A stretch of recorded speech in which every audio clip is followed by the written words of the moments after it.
Mano, voltei. Reconfigurei tudo, voltei de novo. Vamos lá. Desliguei todos os aparelhos. Só tem este canal aqui funcionando. Ok. Entendi. Vocês estão me ouvindo bem agora? Estão me ouvindo bem? Vamos lá. Acho que agora. Beleza. Então era isso. Agora sim. Perdão a todos. Nossa, o que eu fiz? Eu desliguei tudo, desconectei tudo e só deixei o celular. Agora vai. Pessoal, mais uma É, vez, boa noite a vocês. Gratidão por ter todos aqui. Eu já tinha cumprimentado todos antes. Então, sintam todos à vontade e eu quero aproveitar ao máximo. Antes de passar aqui para o Carlos Brega, eu quero dizer que é uma honra muito grande a mim, uma satisfação enorme da gente bater esse papo sobre espiritualidade. Muito obrigado por disponibilizar esse tempo para a gente conversar aqui diante de tantas as obrigações que demanda hoje o seu tempo. É uma honra para todos nós e para esse pessoal que nos acolhe aqui. Muito bom mesmo. É com você, mano. olha, eu estava esperando que você fizesse as provocações para que eu fosse fazendo comentários, né? Mas tem aqui, pode deixar que tem. Tem muito. É, eu espero que todos estejam também me ouvindo e me vendo bem. A sua imagem, há momentos que ela ainda fica distorcida para mim, não é? Certo, ok. Mas se a minha voz está saindo aí, ok, para mim tudo bem. Quanto à minha imagem, eu não sei o que está acontecendo, porque está tudo ok aqui agora. Né? Então, bom, gente, mas a minha imagem não sai, vocês não estão perdendo nada. Se vocês ouviram o Brega e ouvir a voz dele, tá ótimo. É o que importa. É o que É, importa. Hum. a sua voz também continua picotando um pouco, tá bom? Picotando? Poxa, eu já É, fiz tudo que tinha que fazer aqui. não, Ah, o som do às vezes Carlos está baixinho, o seu som está baixo, a Michelle está falando. meu som tá baixo. Isso. Deixa eu ver Tudo se bem, eu. Fernando? Eu tô no Voz limite falando aqui. demais. Eu tô no limite aqui do meu som. Eu também estou no limite, a É. voz está falhando. Mas você está me ouvindo bem, mano? Eu tô te ouvindo bem, tem hora que picota um Então, pouco. tá. Ok, ok. Então, isso é importante. Então, vamos lá. Para a gente começar o nosso bate-papo aqui, então, na medida que o É. pessoal for falando aqui, a gente vai. Ai, a Mari já está me ouvindo bem. Está cortando. Ok. Obrigado, Sandra. Obrigado. Mano, Vamos vamos seguindo, lá. vamos seguindo, vamos seguindo. É. Isso. Essa questão da espiritualidade, ela é um tanto complexa, que é o que eu tenho visto muito, certo? Porque as organizações, elas têm muita dificuldade de lidar com essa questão da espiritualidade no corporativo. Eu já tive algumas situações de o gestor me chamar à parte e falar, mesmo eles falando, olha, eu acho muito legal a forma como você fala da espiritualidade, mas aqui eu queria que você não tocasse muito nesse aspecto. Eu queria que você só focasse na questão do desenvolvimento humano e tudo mais. Beleza. Mas nós não podemos desconsiderar que a espiritualidade, ela é uma propensão humana muito interessante de buscar o significado da vida por meio de alguma crença que ela possa ter, às vezes até mesmo pela construção familiar que ela teve, pelo familiar, pelo meio que ela viveu. Nesse tempo agora, as organizações elas vão ter que de alguma forma procurar um equilíbrio. Né? Como você vê essa mudança agora na questão das empresas pensar um pouquinho na espiritualidade dos seus colaboradores? Bom, eu tô tentando entender o que você está dizendo. Tá bem complicado, mas eu Ah, entendi o que você colocou. Bom, certo. primeiro assim, alguém já disse que tudo é espiritual, não é? Certo. Tudo é Ok. espiritual. Na verdade, nós vivemos dentro do mundo da espiritualidade, nós vivemos uma dimensão humana, Certo. temporária, passageira, não é? Mas tudo é espiritual, não tem nada que Ok. não seja espiritual, Ok. né? Na verdade, foram as grandes religiões e os grandes pensamentos religiosos que criaram essa dicotomia entre o espiritual e o secular, não é? Tanto que há regiões do mundo que são consideradas regiões secularizadas, não é? Isto é, que o aspecto espiritual religioso foi tirado do seu devido lugar Sim. e os aspectos tidos como seculares ou materiais, né, tangíveis, né, tomaram o lugar dessa tal espiritualidade. Mas eu chego à conclusão de que isso, na verdade, foram as religiões que acabaram provocando, à medida que fizeram da religiosidade, dos religiosismos, ambientes ligados a dias, a horários, a lugares, a utensílios, a rituais, enfim. E à medida que não se encaixem nesses rituais, então deixa de ser espiritual. É qualquer outra coisa, mas não espiritual. Mas esse é um padrão que as grandes religiões impuseram, não é? Sim. Então, exemplo simples, não é? Certo. Orar de olhos Uhum. fechados, né? Aqueles que Uhum. têm uma Uhum. história Uhum. cristã Sim. protestante, por exemplo, Sim. tem essa Uhum. coisa de orar de olhos fechados, né? Já os que têm uma tradição cristã católica não têm essa pegada, vamos dizer assim.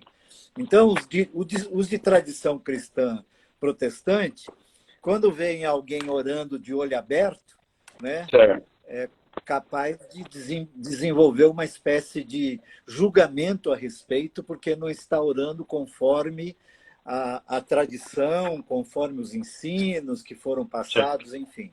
Então, Uhum. as grandes religiões, elas acabaram criando essa dicotomia entre sagrado e profano, entre Uhum. espiritual Sim.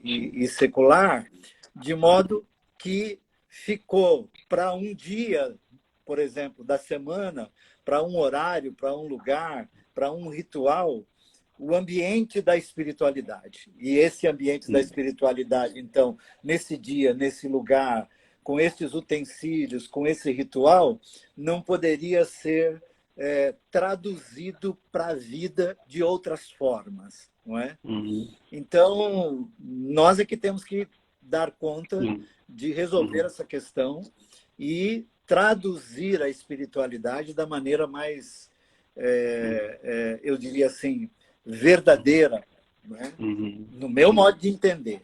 No meu modo de Sim. entender. Sim. Para voltar um pouco, né? Eu sou criacionista, óbvio, né? Eu sou um religioso, Certo. Uhum. cristão. Então, o meu pensamento no que diz respeito ao mundo é criacionista, não é?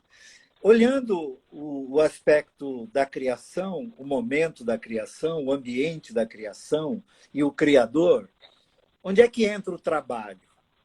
Onde é Sim. que entra o Ok. trabalho? Uhum. Né?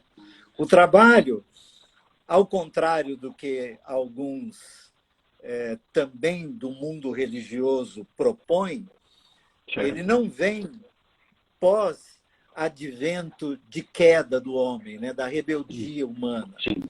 Né? Alguns dizem assim, o trabalho é o resultado da queda, é o Uhum. resultado do pecado, é o Uhum. resultado da trinca que houve Uhum. entre a humanidade e o seu Criador. Então, o Criador, por conta dessa trinca, dessa rebeldia Uhum. da humanidade, pune a humanidade com o trabalho. Não é? Certo. E isso não é verdade. Não é? O trabalho ele brota no jardim. Não é? Quando o Criador cria a humanidade, cria a raça humana, né? Uma das tarefas que a raça humana tem é cuidar do jardim, né? Na verdade, muito provavelmente, a primeira profissão da raça humana foi de jardinagem, né? De cuidar do jardim. Sim. Ou poderíamos até anteceder um pouco, né? Mas ali naquele ambiente, de nominar a criação, né? Nominar as criaturas, que era um aspecto já de tarefa, né? Já de trabalho. E o trabalho no ambiente do jardim, que é a ideia, né, do Criador, a ideia do Criador nunca foi cidade, sempre foi o jardim, né? Porque o jardim ele é democrático, né? O jardim é plural, o jardim ele é diversificado, né? A beleza do jardim está nas diferenças, né? E a criação propõe isto para a humanidade no sentido de, olha, nominem isto, essa diversidade toda, e cuidem do jardim, não é? O que acontece pós-queda, estou falando conforme creio eu, né? Criacionista como eu sou. O que vem pós-queda é o enfado pelo trabalho, né? O tédio, né? O cansaço, pelo suor do seu rosto, né? Você terá que dar conta da sua vida. Então, é assim, aquela coisa de você não se acostumar com o fato de trabalhar e ficar entediado e ficar fazendo as perguntas comuns que de quando em quando você ouve, do tipo, queria saber quem é que inventou o trabalho. Quer dizer, essa pergunta ela traduz uma antipatia pelo trabalho, né? Quando, na verdade, que o trabalho... até uma coisa inconsciente da pessoa e ela não sabe, né? Até porque isso é comum a quem pesquisa, quem estuda um pouco a respeito disso. Porque, na verdade, o trabalho, lá no começo, era uma disciplina espiritual. A tarefa era uma disciplina espiritual. E isso o próprio Criador propôs, inclusive, com o descanso do sétimo dia, não é? Com um dia de descanso. Mas o trabalho tinha o seu aspecto de espiritualidade, era uma disciplina espiritual. Bom, nós, na verdade, nos comprometemos demais com isso, como raça humana, abandonamos o jardim, criamos a primeira cidade, e a primeira cidade, segundo o escrito bíblico, é de onde eu tenho a fonte para o que eu estou colocando aqui, ela foi criada por Caim, né? E Caim cria a primeira cidade porque estava com medo de que fossem matá-lo. Então, a cidade, para ele, poderia ser protetora, ela poderia protegê-lo, né?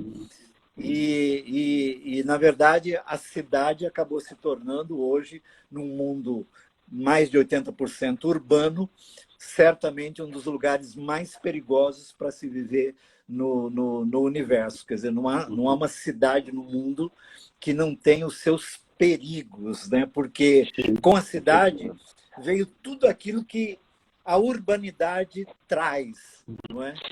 Gerando aí ainda mais, né, sobre aqueles que têm que dar conta da vida na cidade, incluindo o trabalho, uma série de ansiedades e angústias e aflições e perturbações e preocupações e tarefas que ele não consegue entender o trabalho como uma disciplina espiritual.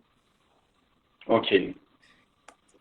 A segunda questão que eu colocaria para a gente, aí eu abro para a gente ir conversando, é que o aspecto espiritual do trabalho ele ganha o entendimento mais correto e mais profundo e o significado mais profundo quando eu entendo o trabalho com as responsabilidades sociais que neles estão implícitos, né?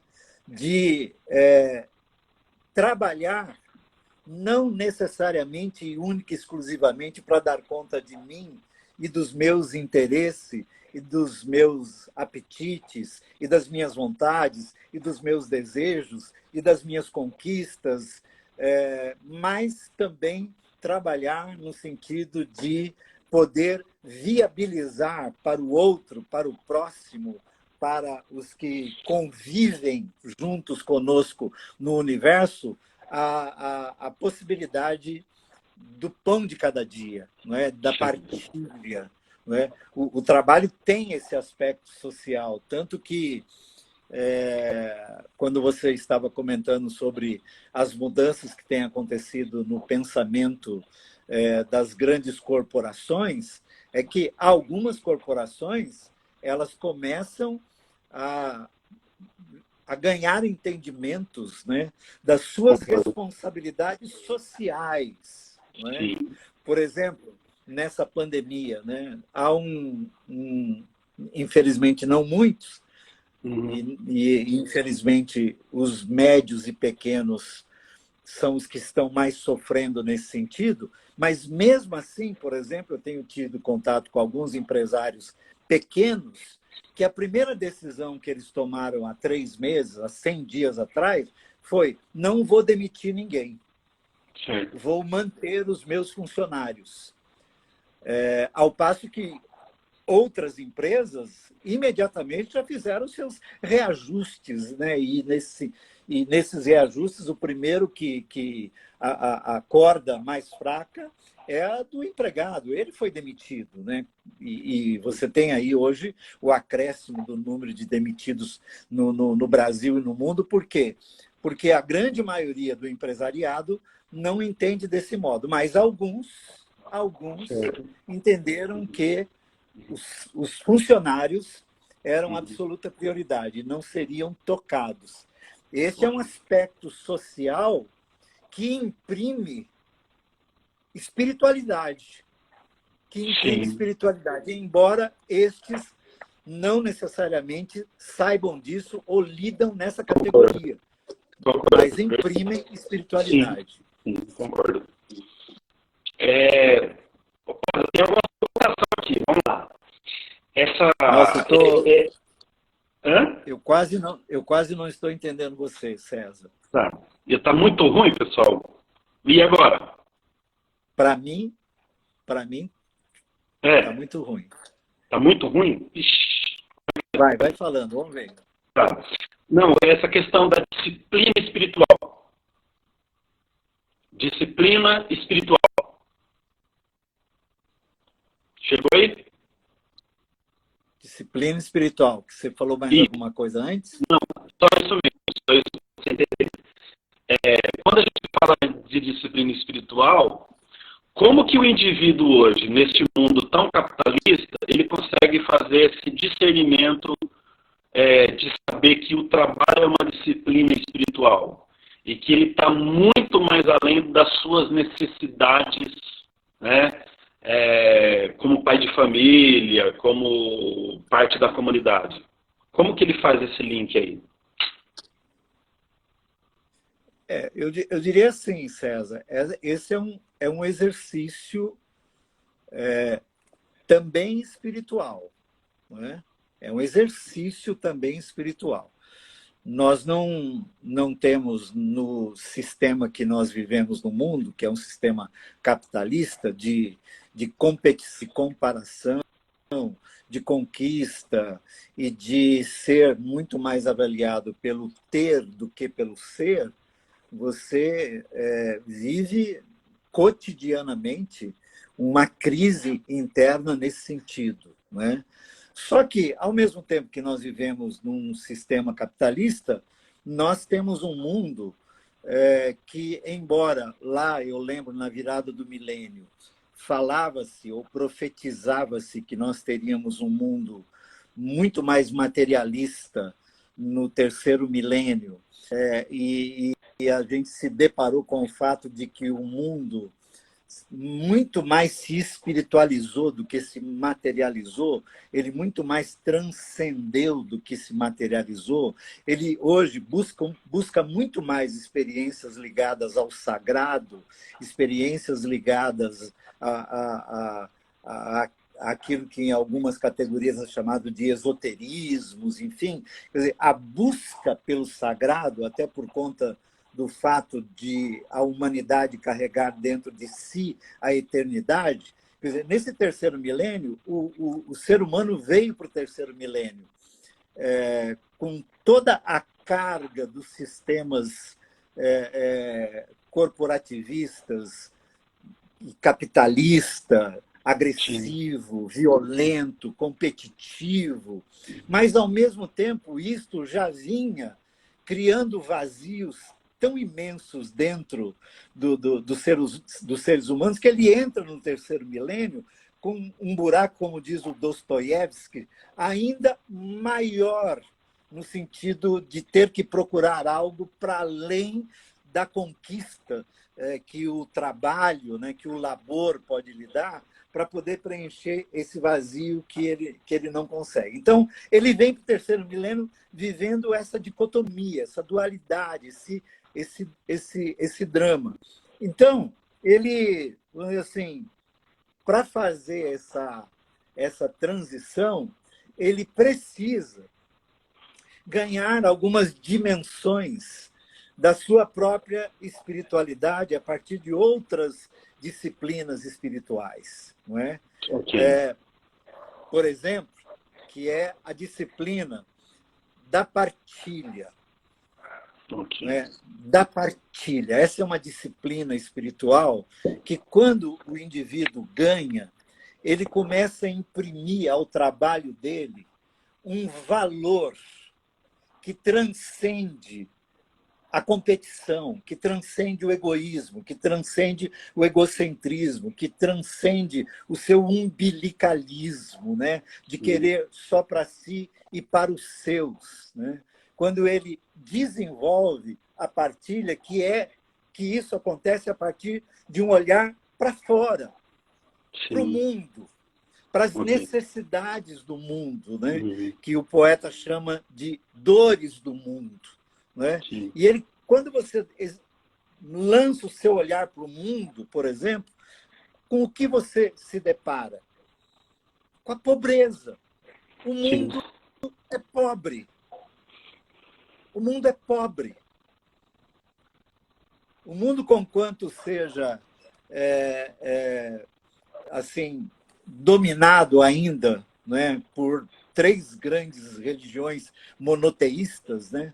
Ou seja, o cristianismo, o islamismo e o judaísmo, não é, que adoram um único Deus, são monoteístas, e essas três grandes religiões carregam dentro dos bolsos, eu diria que mais de 90% do poder financeiro do mundo. Quando você olha para o mundo, ele é pobre. Sim. Pobre, paupérrimo, miserável. Na verdade, você tem 7 bilhões de almas viventes no mundo hoje, e qual é a porcentagem de pobreza que você tem no mundo hoje? De pessoas que estão indo para a cama agora sem ter tido água e sabão para lavar as mãos ou sem ter tido um prato de comida na mesa. Sim.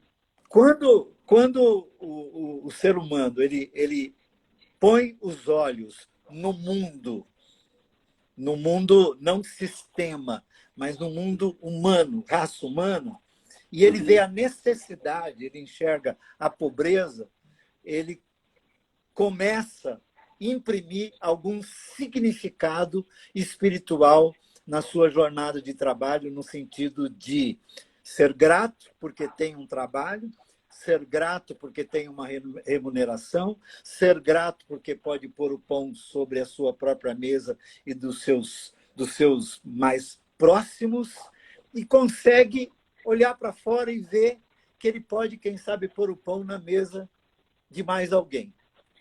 E, a partir daí, ele começa a imprimir em si uma espiritualidade que pode começar a dar significados novos ao seu próprio labor, que já não seria mais levantar, trabalhar de sol a sol para poder trazer para casa o seu sustento e acumular para si valores, não é? tesouros, não é? E que no dizer do Cristo, né, os tesouros da terra são todos absolutamente perecíveis.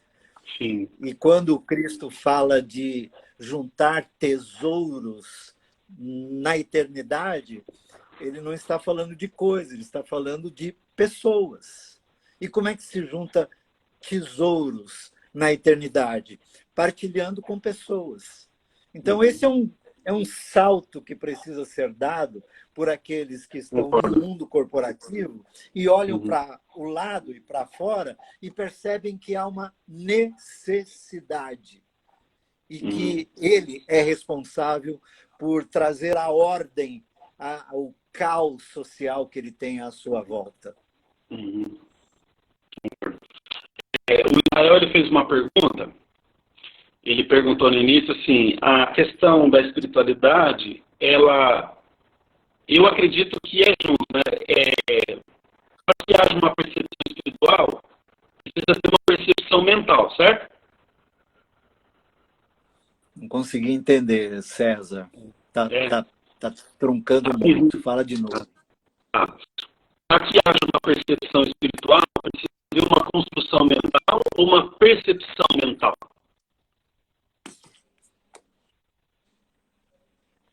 Nossa, cara, como tá ruim, velho. É.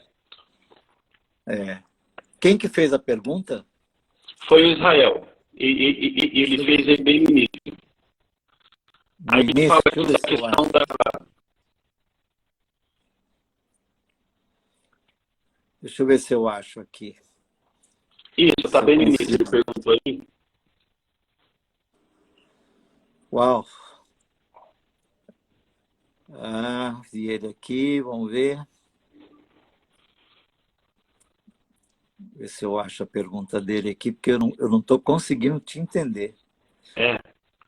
A Michele também está dizendo que não está te entendendo. Eu acho que é melhor a gente... Deixa eu ver aqui se eu acho a pergunta dele.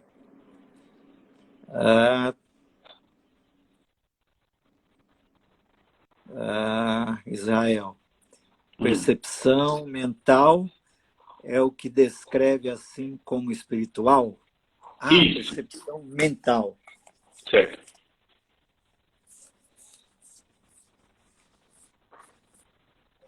Olha, não dá como... é quase impossível dizer que não a essa questão, a essa pergunta. Não é? Certo. Já que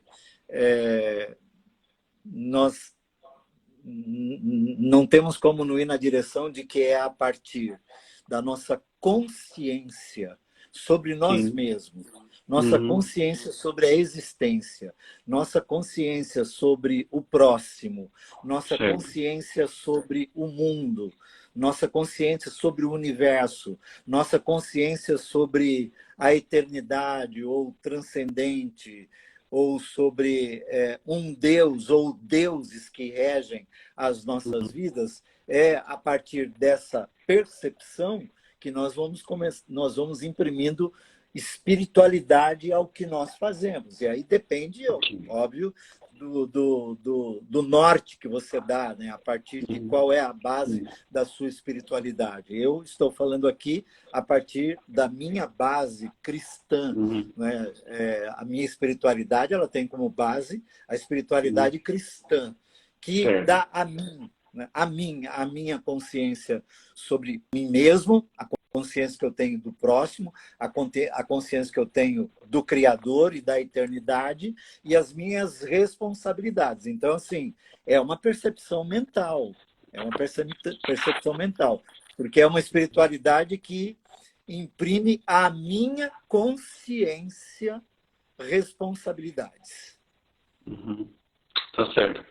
Ô, mano, assim, com relação ao que você falou da responsabilidade social, essa responsabilidade social, além do exercício, ela vai exigir também uma experiência espiritual do indivíduo, certo?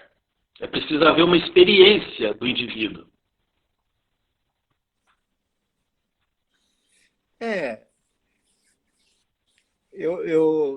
Para nós, eu diria assim, para mim, não é muito complicado falar sobre isso e utilizar os termos que normalmente utilizamos no nosso ambiente Ok, de espiritualidade, ok, né? ok. Mas essa experiência que você está falando, e não vai aqui a fala de um pastor, e nem Uhum, estou querendo pregar, né, mas uhum, apenas sim, lidar uhum, do modo como eu entendo isso, sim, há necessidade de algumas conversões, não é? ok. A partir de alguns confrontos, não é? Há necessidade.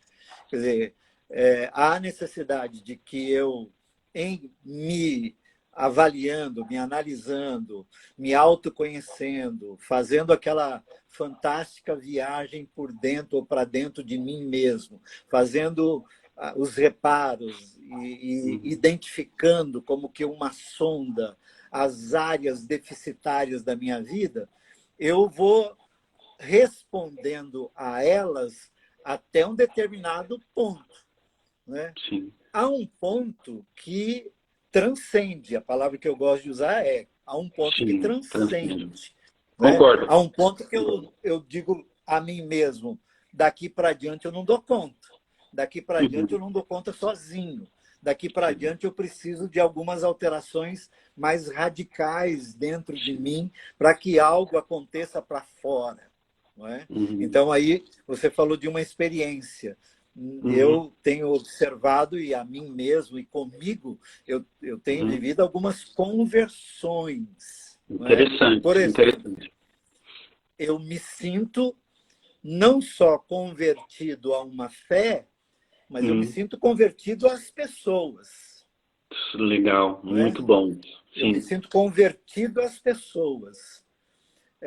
E essa conversão às pessoas, ela aconteceu a partir de um momento que eu entendi que a minha inteireza, a minha integralidade, a minha completude dependia radicalmente do outro, de que eu jamais me encontraria sozinho, que eu sempre vou precisar do outro para que a Uhum, mim mesmo me encontre e eu, junto com o outro, uhum, encontre essa transcendência uhum. e essa espiritualidade que pode me levar para a eternidade numa outra dimensão, entendeu? Sim. Então, assim, Uhum. para mim é necessário uma experiência.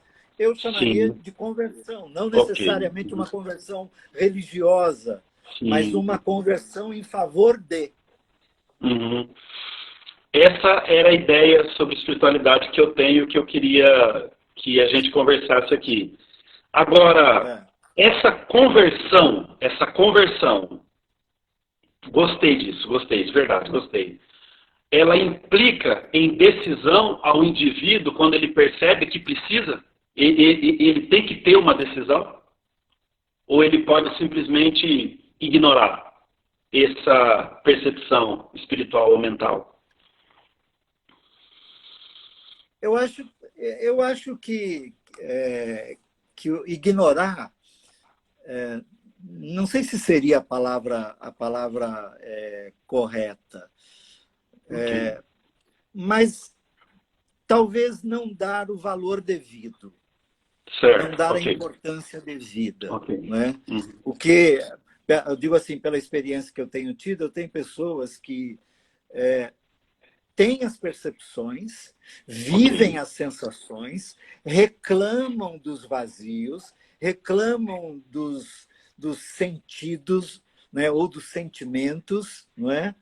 Mas não dão o valor devido a eles no sentido de identificá-los e buscar correspondências, não é? Então, entendem que isto certamente requeriria deles muito trabalho ou mais Uhum. trabalho, até no sentido de tempo para isto, né? E às vezes estão tão impregnados desse ambiente do ter, do possuir, do Sim. conquistar, do galgar postos, do atingir fronteiras, de ultrapassar fronteiras, enfim, que acham que essas percepções, que esses sentimentos, que essas sensações, que alguns sonhos, que algumas imaginações, que algumas fantasias, que algumas ideias, elas não necessariamente precisam tomar tanto espaço na minha vida, entendeu? Só que o que acontece é que estas sensações, elas podem ir se traduzindo em algumas enfermidades que tocam a alma humana, que tocam o espírito humano. E a alma tocada por essas sensações que não são devidamente tratadas, elas geram enfermidades, inclusive no corpo. São as somatizações que acabam levando pessoas a somatizarem de modo que o próprio corpo, não poucas vezes, às vezes até paralisa. Né?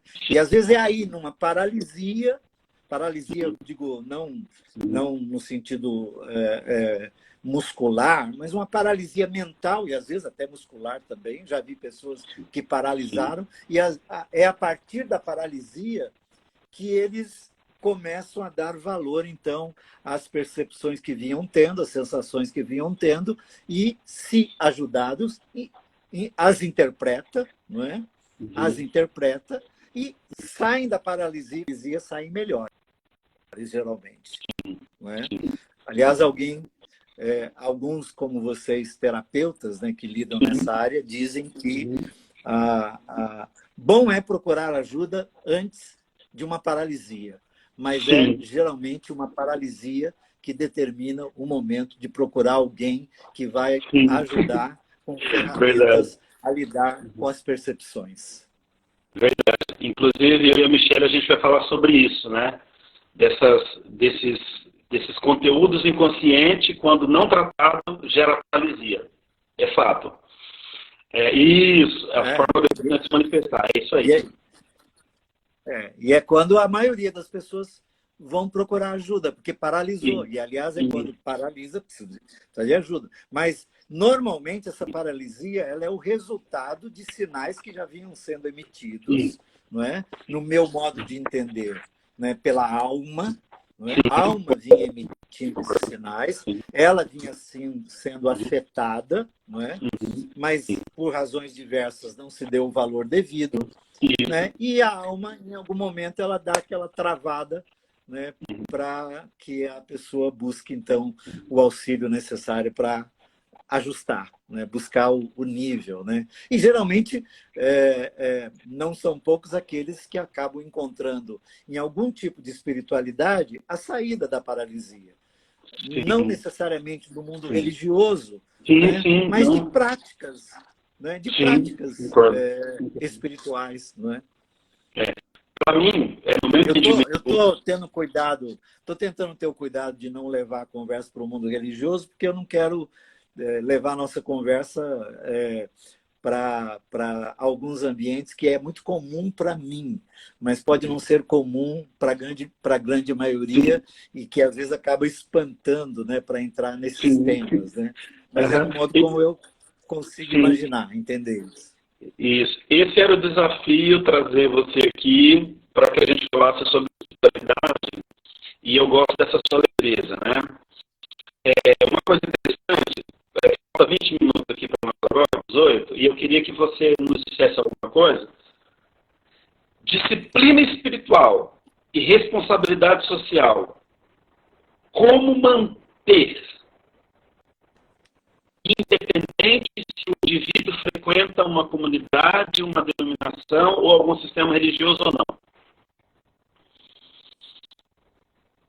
Então, eu acho que a gente precisa colocar aqui uma questão que é importantíssima e grave no aspecto da chamada espiritualidade corporativa. Okay. Além, obviamente, do ser, da existência de uma corporação, que é construir algo, né? Construir, criar e construir, e distribuir, enfim, e gerar renda, e gerar recurso, e conquistas, etc., etc. O ambiente onde isso acontece é um ambiente de relacionamentos. Ok. né? Não há possibilidade de uma empresa existir sem relacionamentos, né? Desde do dono dela, né? Da sua diretoria, do seu CEO, ou dos que lidam na esfera de decisões, né? Aos que lidam na esfera organizacional, burocrática, administrativa, e aqueles que a gente costuma dizer assim, que estão no chão da fábrica, né? Que estão lidando com a mão na massa, no sentido de construir aquilo que é o negócio. Mas desde lá do topo até, vamos pensar assim, né? Desde do porteiro da empresa até o presidente dela, há um universo de relacionamentos que precisam ser lidados diariamente. E é certo que é onde há as maiores injustiças, as maiores crueldades, né? No ambiente dos relacionamentos, porque é um ambiente de construção, de competição, de comparação, de interesses, vamos dizer assim, de jogos, né? De se jogar com as situações, de troca, mas de um se tornar refém do outro, do outro, aquelas expressões que são muito comuns, do tipo passar a perna, dar um passa-moleque, criar situações, enfim, para que um se diminua e o outro cresça. Enfim, há um sem número nas engrenagens corporativas, um sem número de situações que produzem injustiça nos relacionamentos, não é? E aí, para mim, é onde há uma, ou deveria haver, né, uma presença de espiritualidade. Porque quando a gente quer imprimir espiritualidade em qualquer ambiente que seja, há que se valorizar o outro, há que se valorizar os relacionamentos, há que se saber que por trás de um crachá, com um número e com um cargo, tem um nome, tem uma história, né? Tem uma pessoa, tem uma vida, tem dimensões de humanidade que estão ali junto com aquela pessoa 24 horas. Não é? E não poucas vezes, o que essa pessoa carrega que acaba determinando a produtividade, que acaba determinando o se sair bem ou não naquilo que está fazendo, acaba determinando o modo como lida com seus subordinados, o modo como lida com seus superiores, o modo como lida com seus parceiros, com seus iguais, com os seus pares, o modo como lida com a mulher do café, com a dona do cafezinho, o modo como lida com o cara que fica lá na portaria, sabe? Esses modos, né, é que determinam a saúde dos relacionamentos. E nos relacionamentos é que se está vamos dizer assim, um ingrediente de espiritualidade que pode tornar uma corporação saudável ou não, né? A partir dos relacionamentos. Não é? E aí, eu diria assim, né? Aqueles que têm essa preocupação, e aí volto naquilo novamente, né? Que de repente se viram convertidos, né, ao outro, né? Se viram, se enxergaram, se entenderam, se compreenderam. É interessante. Você, eu, quem sabe alguns dos que estão aqui, já se depararam com situações em que isso acontece com o dono da empresa, que a partir de uma experiência de paralisia qualquer que tenha sido, não é? Qualquer que tenha sido, quando ele volta às suas atividades, ele começa a imprimir novos valores e significado nos relacionamentos. E é a partir dessa conversão ao outro que você pode imprimir outras disciplinas espirituais, não é? Que ensinaria, né, aqueles os profissionais a lidarem consigo mesmos. E aí é que estão os grandes, hoje, aparelhamentos no sentido humano, né? Dos profissionais, dos coaches, dos assessores,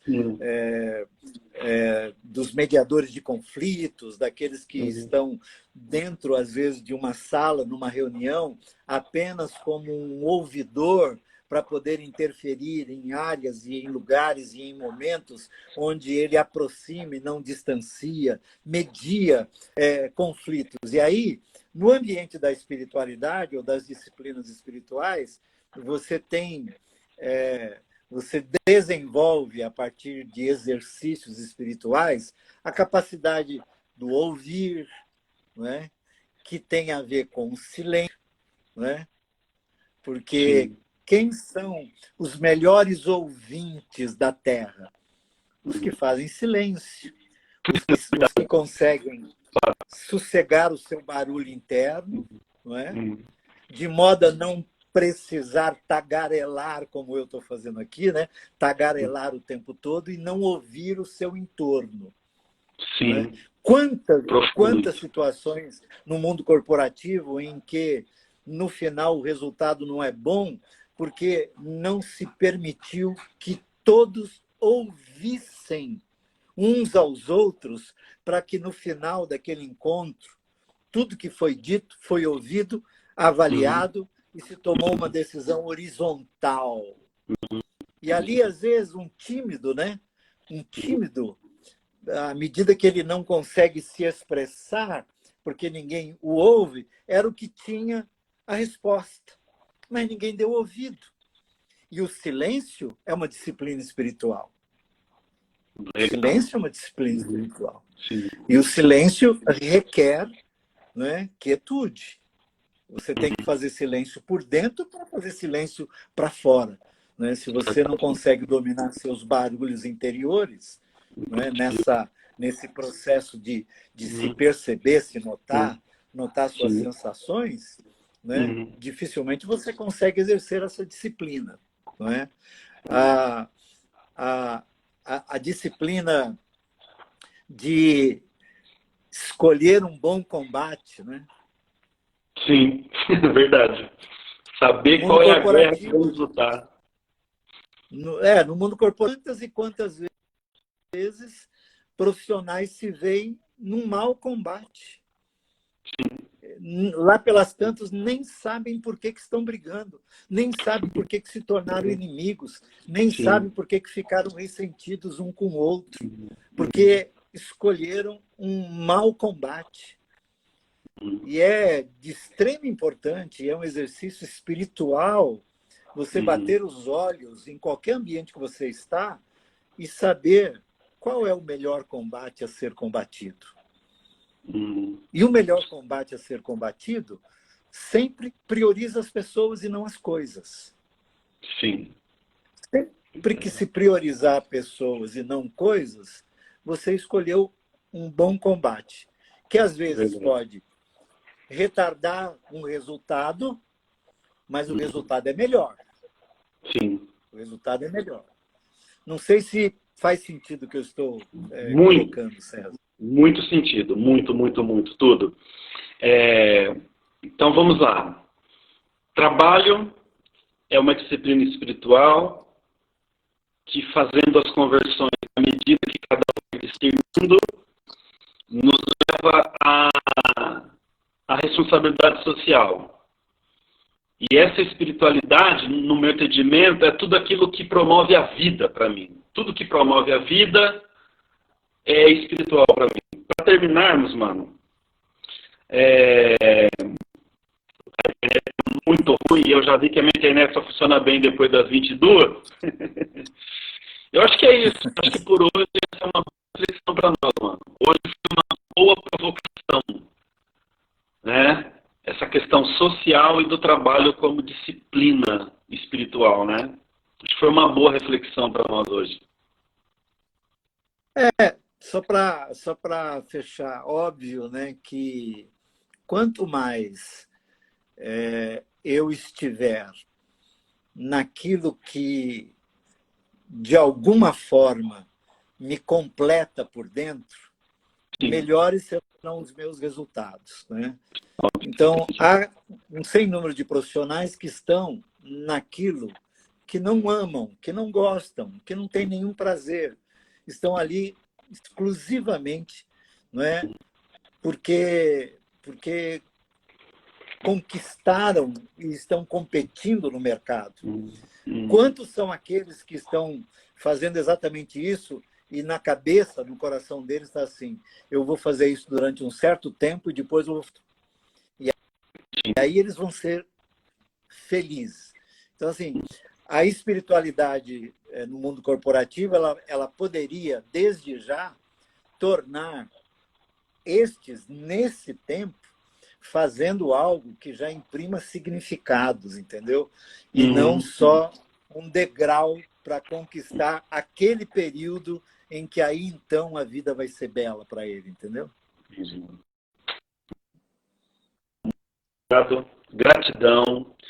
Eu, mesmo que a minha internet estivesse 100% ótima, eu ia ficar calado como eu fiquei, porque foi muito bom te ouvir, a provocação foi muito boa, amei, gratidão. Deus abençoe, Deus continue te abençoando, a você e a sua casa, e eu acredito que todos aqui foram abençoados, pode ter certeza disso. Pode ter certeza que todos foram abençoados aqui. Deus abençoe. Tomara que não tenha picotado tanto quanto a sua, porque eu fiquei aqui sem entender metade daquilo que você falou. Sim, mas o pessoal entendeu bem a sua fala. Então tá bom, querido. Tá bom. Tá bom? Obrigado, Gratidão. César. Obrigado. Tá bom, tchau. Uma honra. Pessoal, obrigado, viu? Obrigado. Que isso. Pessoal, perdão, deu umas picotadas aí, mas é isso para hoje. Boa semana para vocês. Abraço. Fiquem bem. Se cuidem. Abraço. Vamos marcar às 22. É o melhor horário para o meu horário. É o que a internet fica ótimo. Tchau, gente. Ah, legal. Tchau. Se ouvir o Carlos, está ótimo. Meu Deus. Um abraço. Tchau, gente.